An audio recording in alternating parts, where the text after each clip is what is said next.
Hi, I'm Jen Lemen, FRICS Chartered Surveyor and co-founder of Property Elite. We provide training and support to aspiring chartered surveyors, as well as providing CPD and mentoring to qualified members. Today, I'd like to welcome you to one of our CPD webinars. We'll firstly introduce you to the topic and the learning outcomes for the session, before taking you through the core content and knowledge. At the end, we'll summarise the learning points and you can then download your CPD certificate from our website. I do hope you enjoy the CPD webinar. If you have any questions or feedback, our contact details will be provided at the end of the session. So, welcome everybody today to Oxford Matrix. Really excited to be talking to you about acing your APC interview, although I will be telling you a bit about the submission as well. Hopefully you've been to some of the Oxford Matrix events. They're an absolutely fantastic way of obviously getting to know other candidates, as well as accessing lots of the fantastic support and events that they're putting on. So please do continue to support them throughout the year. Today, I'm going to be talking to you about the APC. You might have lots of questions. I'm really hoping that you do. There's 44 people. So if that's a question per person, we've got a fair amount to get through. If you would like to interrupt me as I'm talking, I'm more than happy for you to do so. Please shout out with any questions, any thoughts. I will have a couple of slides where some feedback from you would be great. If you prefer and you've got a question that you want to leave to the end, I will leave lots of time for question and answers. If you just stick any questions along those lines in the chat box at the end, I'll read through them, answer them, and if there's any additional resources, places to direct you to, I will do that. So, to kick off, I always think it's useful to say, why should you listen? I'm guessing you're all here because you're either enrolled on the APC or you're thinking of doing so. You'll be at some point in your APC journey, whether that is writing up your submission, choosing your competencies, or you'll be sitting your final assessment interview potentially in the next few days or the next few weeks. I'm a chartered surveyor. I've been in the industry for about 15 years now, which scares me slightly when I think about it. I run an RICS regulated firm. By trade, I deal with rent reviews and lease renewals of commercial property. In the past, I've dealt with valuations, agency work, property management. So I qualified through the commercial real estate pathway. I also run, actually more of my time is spent, my firm Property Elite. We train, coach, support individual APC and associate RICS candidates, as well as providing outsourced support to firms. I'm really, really proud as part of that to be an RICS assessor. I have assessed final assessment interviews, prelim review, associate, and I've also dealt with appeal panels. So hopefully I can give you some advice from, being a candidate all the way through to training and assessing. I also have a book called How to Become a Chartered Surveyor. So hopefully I can answer some of the more specific, quirky questions about your assessment journey, whether that is routes, pathways, enrollment, anything. Please do ask. The two reasons I have my very lovely greyhound Ben and me riding a bike are that at any point in the APC journey, and I think really particularly when you come to final assessment interview, it can be really stressful. It's really challenging. Anxiety, nerves, all of those things can play a big part in, part of your journey and what you need to overcome, not just the technical side and being a competent chartered surveyor. I always think, just remember what is important to you and make sure that you take breaks, enjoy doing things you love, snuggle with your dog, ride your bike, go for a walk, whatever it is, don't lose sight of that. So moving on to today, I'm going to talk to you about the submission, talk to you about the interview, and then take some question and answers. A lot of the advice that I'll be giving on the submission will be really relevant if you're thinking about your submission in the context of your upcoming interview. Equally, when you're writing your submission, lots of the advice I give on the interview can be applied to making your submission a better tool to direct your interview. So whatever part of the process that you're in, both sections of that advice should be really helpful. So here's a question for you. What keeps you up at night in terms of the APC? In the chat box, if you've got any thoughts or challenges that you've come across that really concern you, please post them up now and just keep this question in mind as we go through the presentation today. My aim as an assessor, as a trainer, as a surveyor is to say, you do not need to know everything, and it's not an exam. The bulk of the work that you need to do to show that you're competent is done in, if you're on structured training, it's in your year or 2 years of structured training. And actually, by the point that you come to submit, you've done the work, you've written it down, you've evidenced it, and the interview is really your opportunity to show your passion, your enthusiasm for surveying, and to demonstrate what you've done. But the hardest bit of the work has already been done. We've actually just finished writing up an ebook on dealing with nerves, and that might be one of the things that keeps you up at night. It's going to be released in the next few weeks, so if anybody would like a copy of that, please let me know. Lots of those things should be really helpful to get you through to your final interview. So if you're at the initial point of going through your APC, you'll obviously want to know about the structure of it. There's a couple of different routes that you may be eligible for, and it's always important to think about which is right for you. If you have a degree, you've got a couple of different options. If it is an accredited, RICS accredited degree, then you'll be looking at either 12 or 24 months of structured training. The 24 months drops to 12 months, where you have between 5 and 10 years of experience. If you've actually got over 10 years of experience, you don't have to do structured training at all. If you have a degree that isn't RICS accredited, it can be in any subject, not just a property or construction related degree, then you'll be looking at preliminary review, and that's only after you've got 5 years experience. I won't talk about them too much today, but there are some other routes. We have the senior professional and the specialist assessments. These are both slightly different in terms of structure and interview. So if you have a senior professional role or a very specialist role, a bit more experience, and actually for senior professional, not necessarily a degree, it's worth having a look at those. If anybody would like to talk about those afterwards, please let me know. Irrespective of which route you're on, everybody for the APC has to do a submission and an interview. Candidates often say to me, is there any way that I can do away with the interview because I'm so nervous about it? It's something that I'm not comfortable doing. Unfortunately, the answer is no to that. If there is anything specific that affects you, in terms of special considerations, RICS will take those into account in terms of your interview. And you'll need to let them know about that when you apply for final assessment. Associate RICS only has a written submission, no interview. So sometimes you could use that as a way to gain a really valuable qualification on the way to full MRICS and chartered, being a chartered surveyor.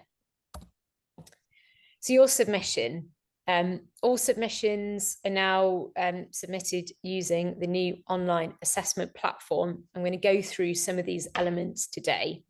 Actually, a really important one is the candidate details. So things like your work experience, qualifications, anything like that need to be recorded on the platform.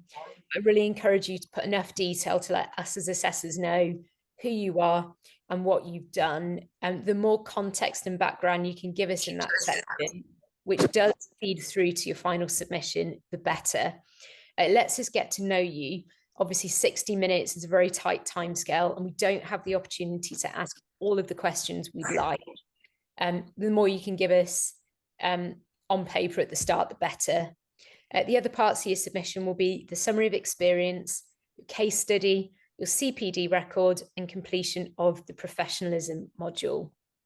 The latter, the professionalism module, it's valid for 12 months, so you need to do it within 12 months of submitting. It's actually a really, really valuable piece of CPD and also a revision tool. So if you did do it a while back, it might be something that you'd like to revisit. as part of your revision for the ethics, rules of conduct and professionalism competency. Pathway guides. So whether you are at the start or the end of your APC journey, your pathway guide is effectively your Bible. They're all available on the RICS website and you can download them. If you're at the point of choosing a pathway, it doesn't have to link to your degree. It should link closely to your career and your experience. So if you're a commercial real estate surveyor, if you're a property manager, for example, but you did a building surveying degree, your pathway would be commercial real estate, not building surveying. There's actually 22 pathways to choose from. They span all areas of property and construction. Some do have a good amount of crossover. So for example, commercial real estate and valuation, or perhaps project management and quantity surveying and construction. When you look at each, you'll see that there are a number of technical core competencies. Those are the ones that you have to do. If you can't satisfy those, then either it isn't the right pathway for you, or you need to look at ways to get experience in those competencies at the required levels. When you're writing up your submission, I always say have the pathway guide out. At level 1, it tells you what you need to know. And at levels 2 and 3, it tells you what you need to do or advise on. When it comes to interview, get the pathway guide back out. Again, it's just a good reminder of what you could be asked about in your final assessment interview. In terms of competency choice, this is really, really important. Every single candidate has the same mandatory competencies, things like ethics, client care, health and safety. Some of those are written up to level 3, so ethics. Some are to level 2, such as client care, and others are just level 1, such as data management. You then have a set of technical competencies split into core and optional. Some pathways, such as I think land and resources, only have optional technicals. Others, so let's say commercial real estate, have a set of core technical, so measurement, inspection, evaluation, and then you have a big range of optionals to choose from. Your competency choice needs to be geared to the experience you're getting. And when you're looking at the levels of the competencies you're choosing, you need to think about the 3 levels. This is really relevant whether you are writing up your submission, to making sure you're putting the right content in the right boxes of your summary of experience, or if you're revising for your interview, how are you dealing with your examples at the right levels, and how are you giving answers that relate to each of these 3 levels? At level 1, we want to see, what do you know? So for example, if I was writing about client care in level 1, or if I was answering a question, I'd be saying, I know about the RICS requirements for a regulated firm's complaints handling procedure, or, I know how to benchmark performance for a client using key performance indicators. At level 2, say for client care. Oh, would you mind just popping yourselves on mute? Thanks. Perfect. At level 2, you'll be explaining what you've done. It could be shadowing, assisting, or doing. An example for client care could, for example, be. Oh, could we all put ourselves on mute? Thanks. So at level 2, the example would be, I provided good client care when, and that would then demonstrate that you've applied your knowledge to level 2. At level 3, you'll be looking at giving advice to clients. Some really good examples, let's say in level 3, inspection could be, I inspected an industrial property. I identified X, Y, and Z as being factors that affected value. I advise my client that, ... Levels, perfect. So competency choice always reflects your role and experience. You might at the start choose your competencies and later on go, I'm doing more work in this area of practice. Can I change my competency? The answer is yes. It's really easy to now do that on the new platform. Actually, the same goes if you move roles and actually your pathway needs changing. So let's say you swap between valuation and residential. It's really, really easy to do just on the pathway online. When you're writing up your summary of experience, you need at least 2 to 3 examples in each level of each competency, all written in the past tense, first person. Often candidates ask me, how many examples should I have? I would advise against having 4 or more. You physically don't have the word count or the time in the interview to talk about that many examples. 1, I don't think shows the right breadth of experience. Generally, I'd say 2 is fine. 3, perhaps in some level 3s that are a little bit more weighty, such as, say, valuation. I'd advise against using a case study as an example in your summary of experience as well, just because I think it gives the perception that you've got limited breadth and depth of experience. And actually, the real key, particularly to everything in the APC, is that you don't need to be choosing the most complex competencies. If you can, keep things simple, show that you've done something, level 2, or show that you've given advice, level 3. Sometimes I also get asked, should my competencies be things that I want to do in the future? The answer is no. This is all about the experience that you've done. So obviously you could know that you're going to be inspecting things in the next year. So that would be an obvious competency choice. If you're a residential valuer, and you think, oh, I'd really like to learn more about JCT contracts, but that's realistically not something that you're going to be doing. Contract administration, for example, would not be the right competency for you to choose. In terms of recording your experience, all structured training candidates on the 12 or 24-month routes must keep a diary. If you've got over 10 years experience and you're accredited degree, you don't need one, and you don't need one either if you are a prelim review candidate. Your diary feeds through into the logbook section of your final submission. So when you preview your submission, you'll see a table, and that shows total days per level per competency. As assessors, that is all we see in relation to your diary. We don't see all the granular detail about what you've entered either to the platform or to a diary kept offline. So all the detail is actually really just for you, either writing up your summary of experience or informing your counsellor meetings. There's probably quite a few people here who are crossing over between perhaps the old ARC, then the offline system, and now the new platform. If you are crossing over, you can keep your diary offline. You'll just then need to bulk block upload the total days per level per competency. If you don't, obviously, we can't see that you've completed the required number of structured training days, and you probably won't be called forward to interview because you've not submitted that part. So just check you've done that properly when you are coming to submit. Diary tips. So got to record at least half-day blocks, but you can block them into, say, a week or more. As surveyors, we do so many different things in one day that it can be quite difficult to do half-day blocks. For example, you could block a week and then explain, say, the inspection competency, the different inspections you performed within that week block. There's no specific number of days you need to hit for each competency. Generally, we see 20 to 30 minimum per competency, and obviously a lot more if it's to level 3 or something that's bread and butter work for you. Generally, the days will be weighted towards the highest level declared naturally, and you're only recording the technical competencies, not your mandatory competencies. If you are taking a mandatory competency as a technical competency to a higher level, you will obviously then need to record that in your diary. We don't really like to see many days, if any, allocated to level 1. Level 1 is knowledge, and the diary is about recording your experience. So the bulk of your diary days will be allocated to levels 2 or 3, obviously depending on which competency and what you've declared. And that's exactly what I've said, actually. So we can move on from that one. So your summary of experience is one of the main parts of your submission. If you're going forward to interview, the biggest part of your interview will be based on your summary of experience. And whatever you write, we can ask you about. So it forms the basis of your interview.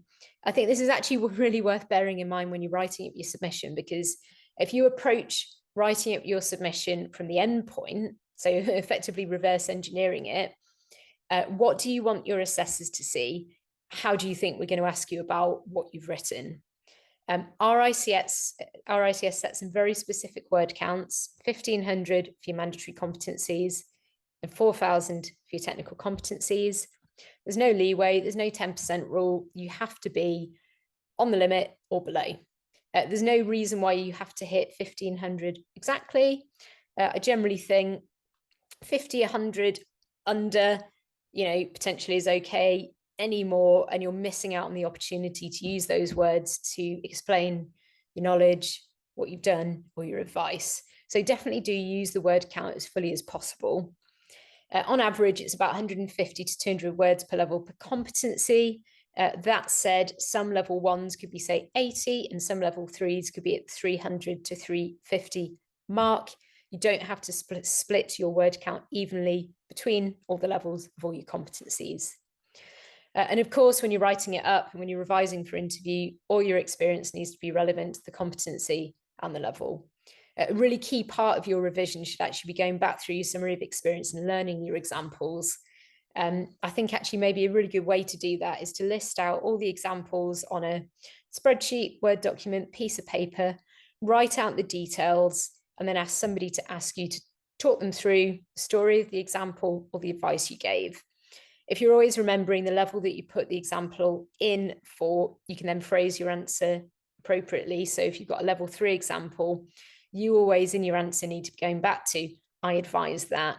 As soon as us as assessors hear you say, I advised, we're going, okay, it's a level 3 example. Obviously, if you're then giving sage good advice and it makes sense in the context of the example. In terms of styling content, you might not yet have submitted for prelim review built environment for the end of October, so this might be relevant to you, or if you're submitting next year on any route and pathway. Submission really needs to be a client-ready document, so look at things like spelling, grammar check, adhering to the client brief, which is your word count, the pathway guides, the levels. Really particularly is the way that you're talking about your experience, and we always want it first person past tense, so I did this. We don't like to see we. It's all about your experience, not that of others or your firm, and it is very specific experience, not broad experience. So not I have done this, this and that. It's very specifically in this scenario, I did this. If you have written up your submission in quite vague terms, you might want to put together some very specific examples that you can refer to in interview.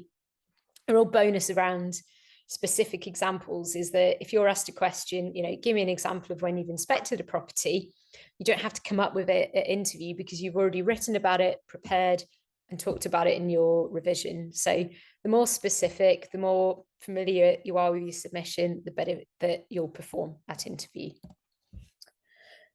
Moving on to the case study.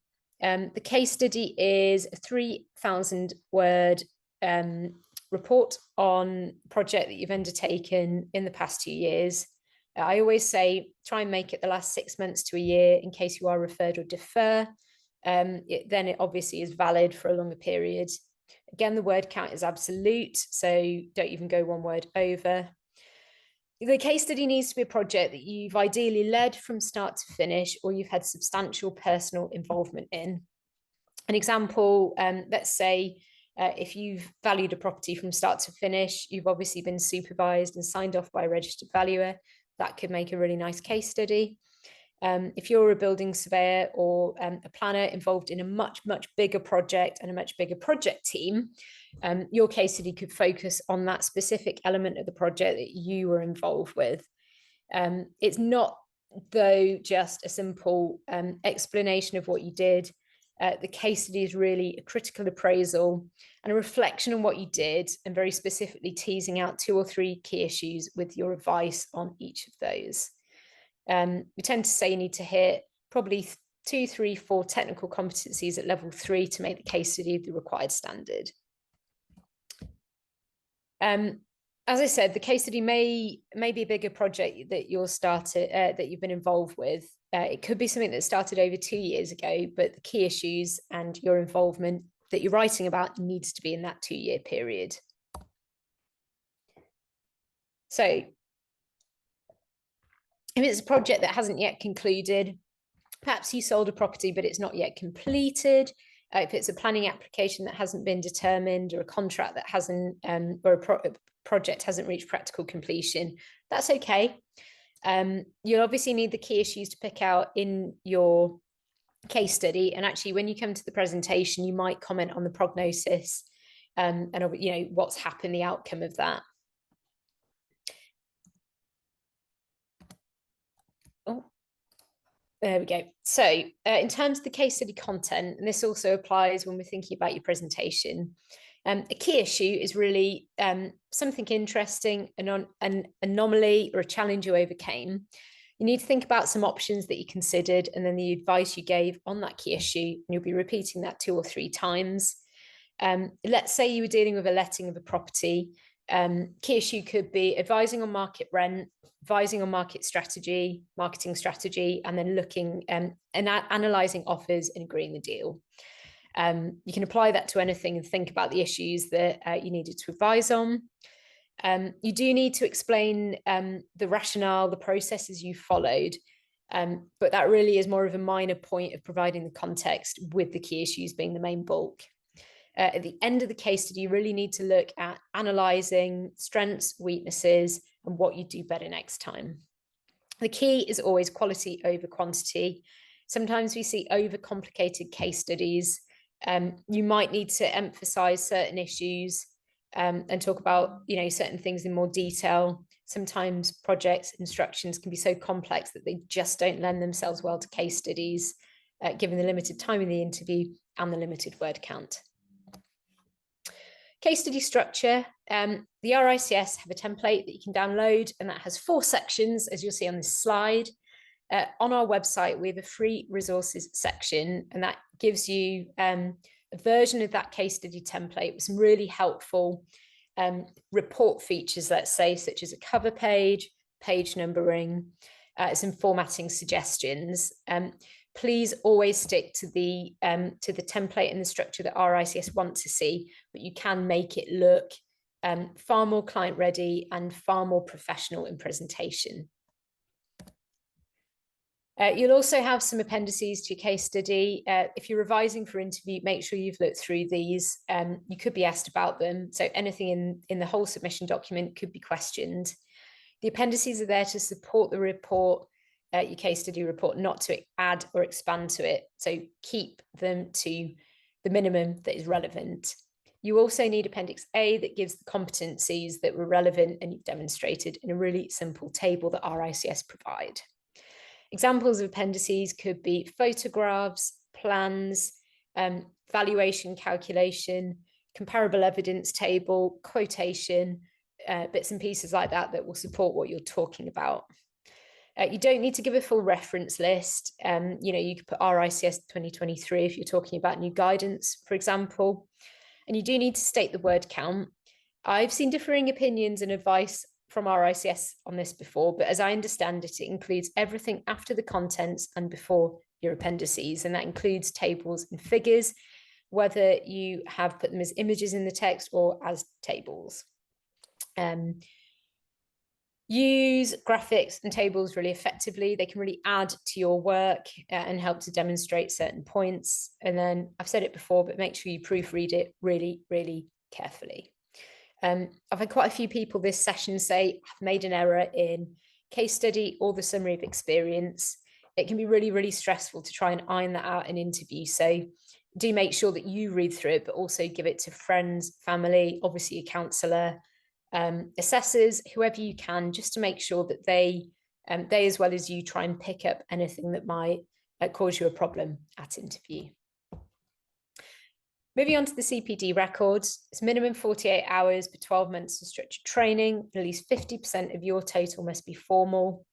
Anything you write can be questioned, so I'd say keep your CPD record very focused on your chosen competencies and be prepared to have read it, revised anything that's key before your interview.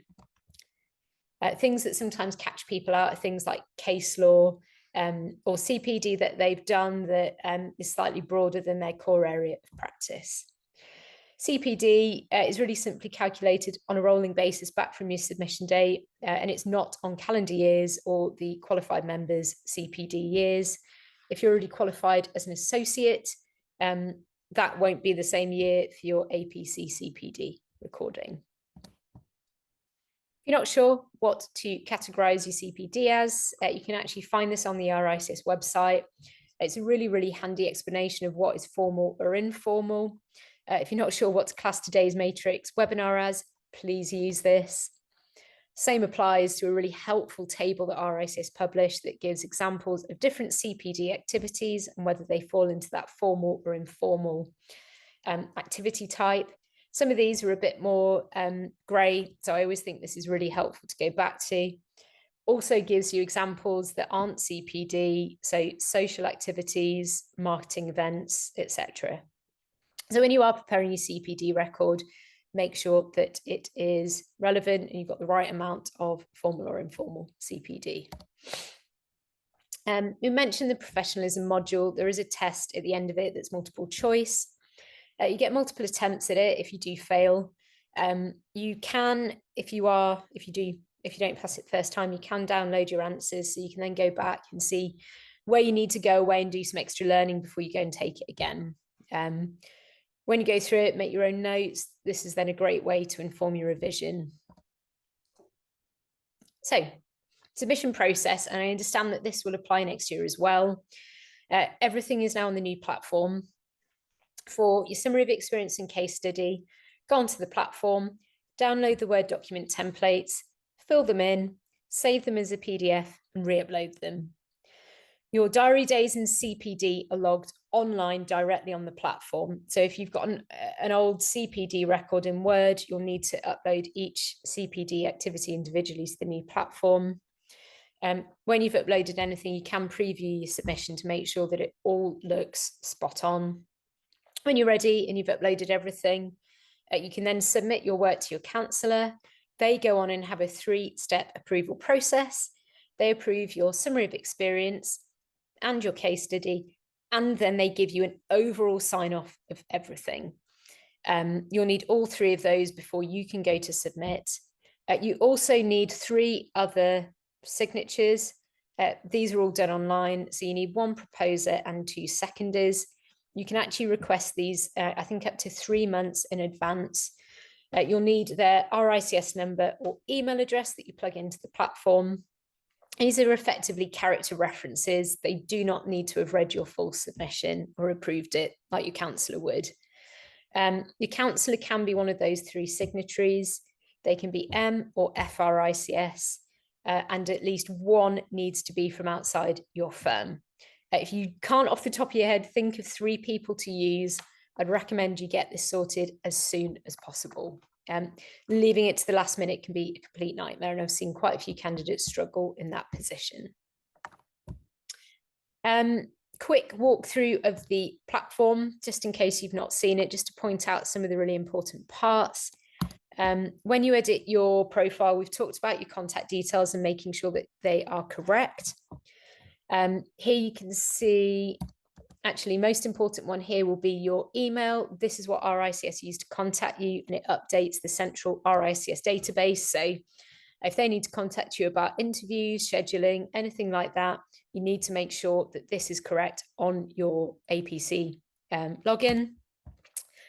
You need to make sure your employment history is right. RICS may need to add new employer names, qualifications, etc., and that can take some time, so make sure you do that in advance. And yeah, up to 5 working days. Same with academic qualifications and professional qualifications. Anything that's relevant you can include. The messages section isn't anything that's submitted, but it simply lets you communicate with your counsellor. You may, though, prefer to do that offline or via email. Anybody who's a counsellor or anybody who has a counsellor who may need some support, this is what they will see. You can see completed, started, and not approved. Only when all the boxes go green on your counsellor's screen will it then allow you at your end to submit. Talked about that one. So what happens after you submit? RICS will complete some basic checks on what you submitted. Obviously, you've got a full submission, you've got the required number of secure structured training days. You should then get a confirmation email. RICS then start scheduling assessments, and then you should receive 3 weeks notice by email.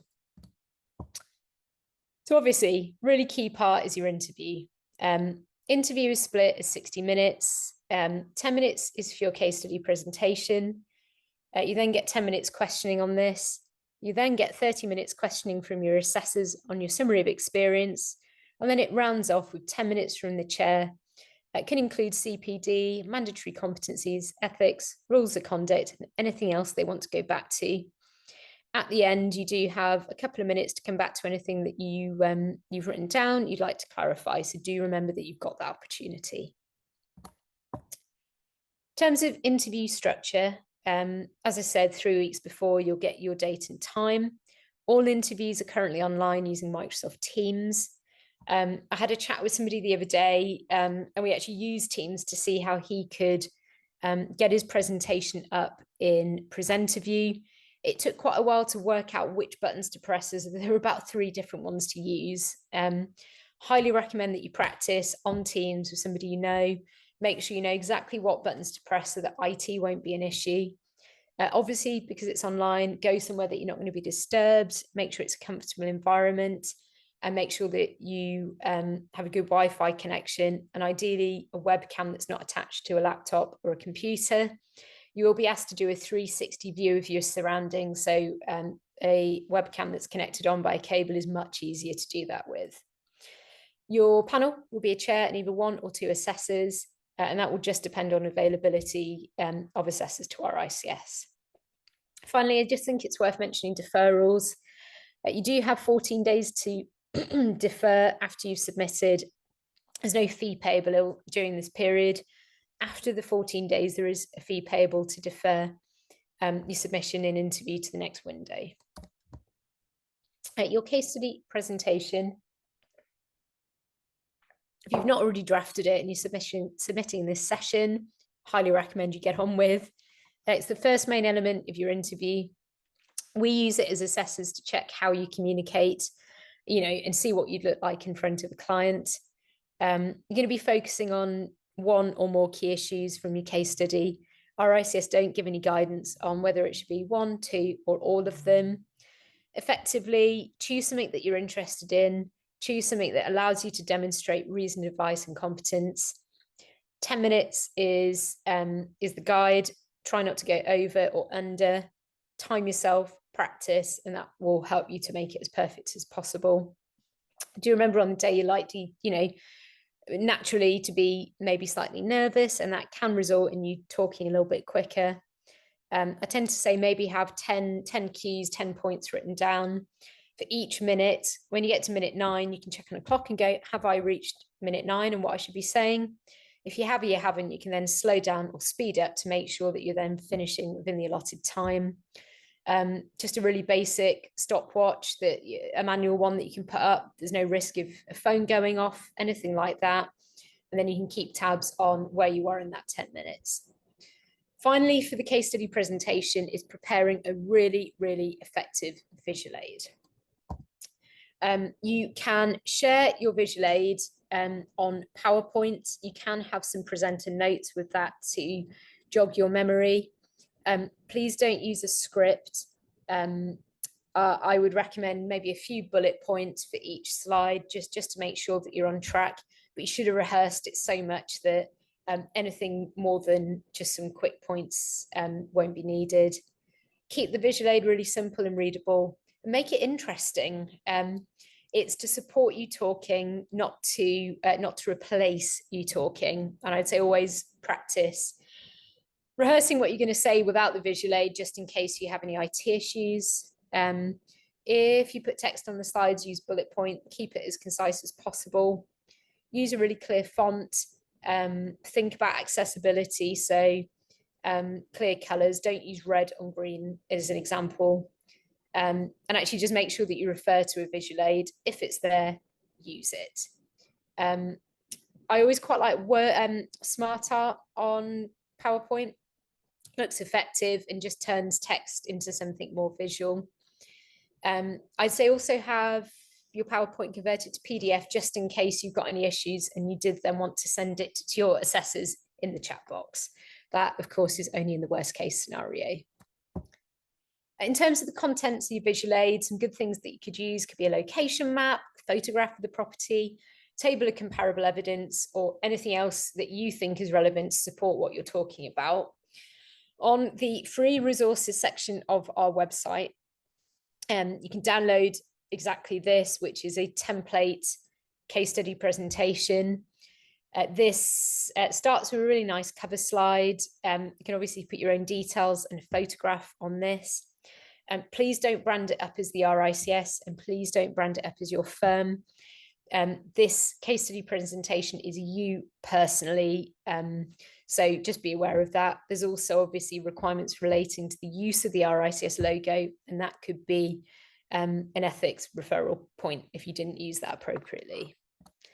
Second slide I prepared gives a brief overview of the instruction. This would be really easy to then talk through in the first couple of minutes of your case study presentation.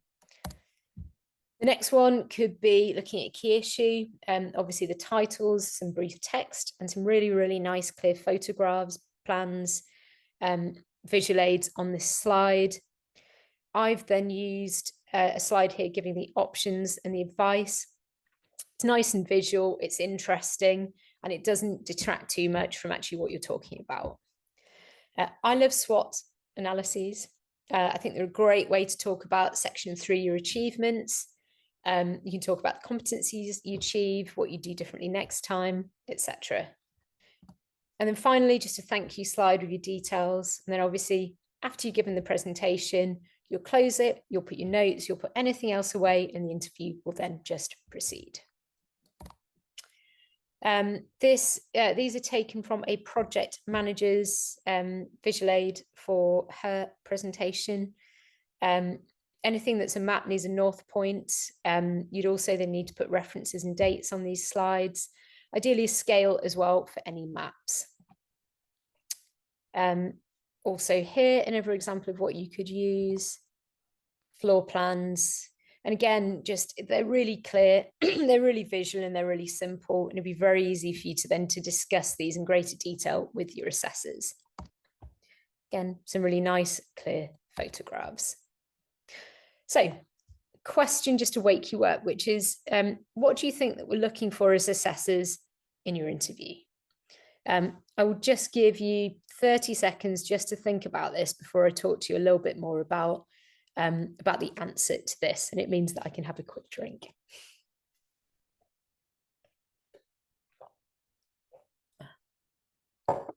So, the assessment criteria, what are we looking for?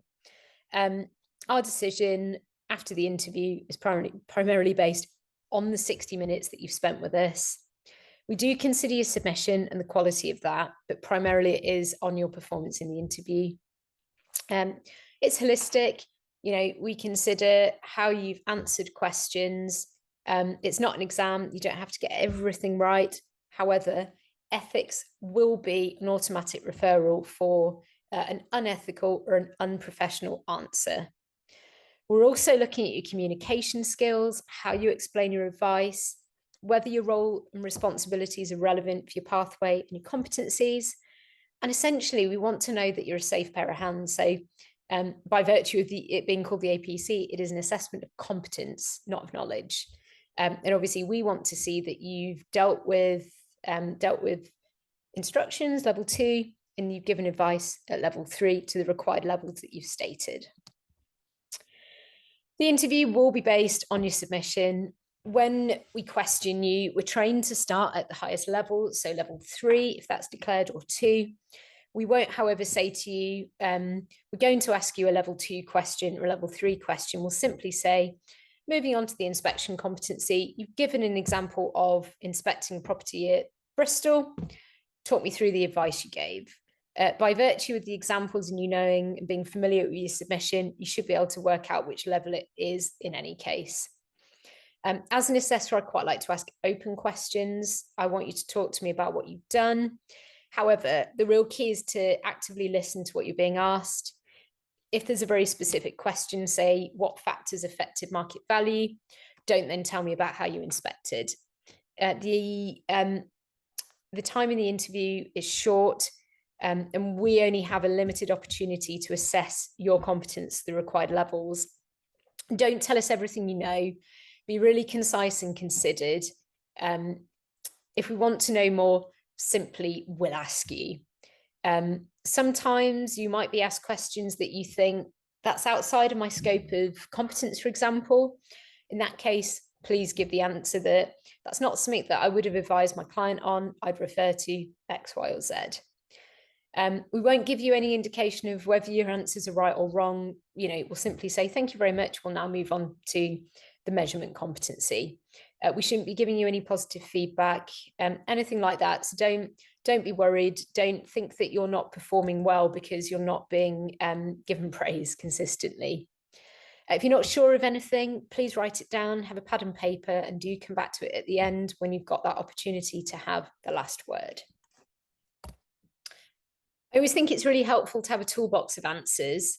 You definitely don't need to know everything, but you do need to know your submission inside out. There's absolutely no leeway if you put an example in and you simply don't have a clue what you've written about. It's not going to go down well. So all the examples you need to know about. If it's something that you don't feel is inside your scope of competence, so we're pushing you for an answer that you're not comfortable to give, you can refer out. You could be about dilapidations. If you're a property manager, you need to say, I'd refer that to a building surveyor. Equally, if you're not sure of an answer, why not signpost to some guidance that you're aware of, or explain where you would find the answer, or you can come back to it at the end. My own APC interview, I completely had a mind blank on the definition of market value, wrote it down, and actually at the end, I was able to come back to that. I say you don't want to use the same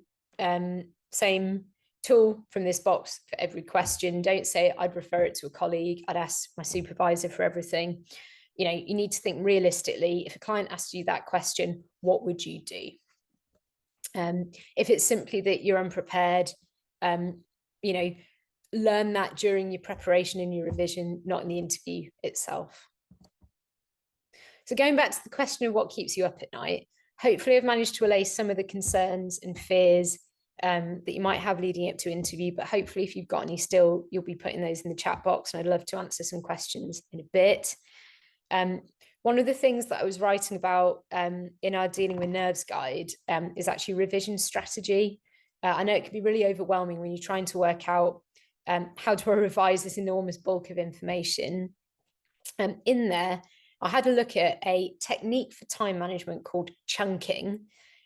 Chunking basically means working out all the things you need to know, splitting it up, and then blocking your available time for revision. We can say half an hour blocks, so 25 minutes work on a single topic with 5 minutes break. You might do it 3 times and then take a 15-minute break or stop. The more focused you can be, and the more that you can break down the overall task into smaller chunks, the easier it becomes. It gives you little wins, it keeps you focused, and it avoids you trying to do everything at once, which can lead to, frankly, getting burnt out and overwhelmed. We've got lots of other tips in there for how to deal with the interview, so I'd really recommend having a look at that.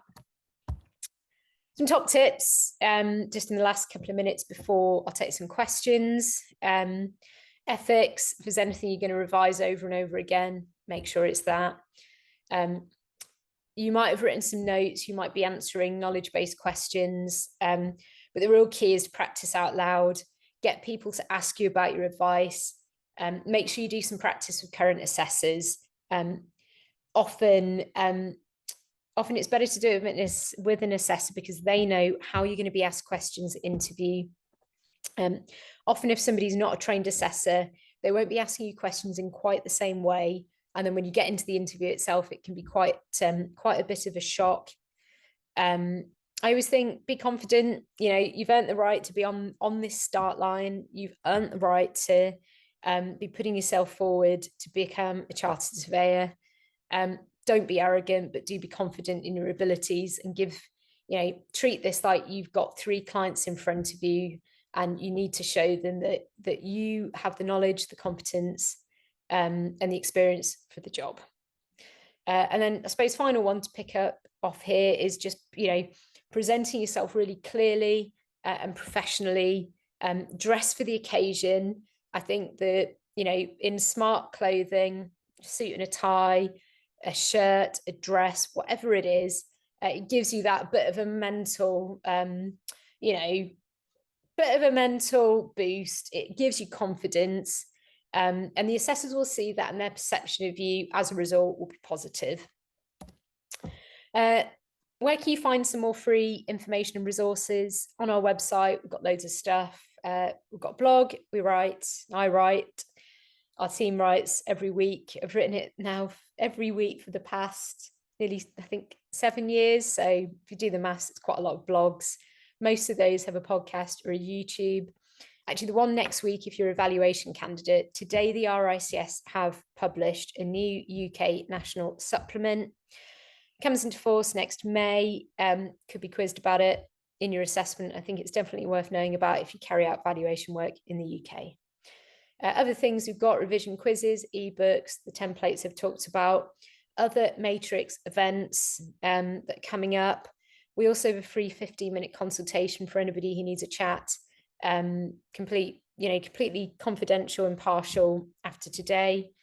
The book I wrote is on Amazon. It's about 15, 20 quid. If you want some extra advice, that's a really cost-effective way of learning more about how to become a chartered surveyor. Then obviously, if you are looking for any paid services, you can find out about those as well.